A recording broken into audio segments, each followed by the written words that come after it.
Welcome to this tutorial. How to fix YouTube server error 400. Ever encountered the frustrating YouTube server error 400 message while trying to watch your favorite videos? This issue often leaves users puzzled, wondering how to get back to their content. Don't worry. In this video, we'll guide you through straightforward steps to fix this error on your desktop. With these easy-to-follow steps, you'll be back to streaming in no time. So let's get started and clear that error out of your way. Sometimes, a simple page refresh can resolve the error. Press the F5 key on your keyboard or click the refresh icon in your browser.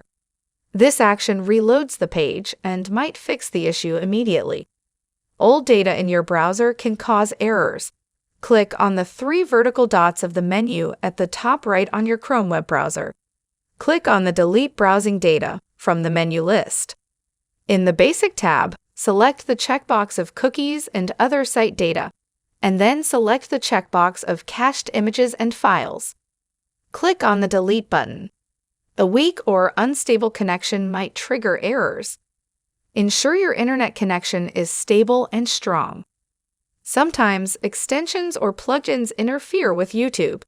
Disable them temporarily to see if they're causing the issue. To do so, click on the three vertical dots of the menu and then click on the extensions. Click on the Manage Extensions. Turn off the extensions and check your YouTube streaming again. Using an outdated browser can lead to errors.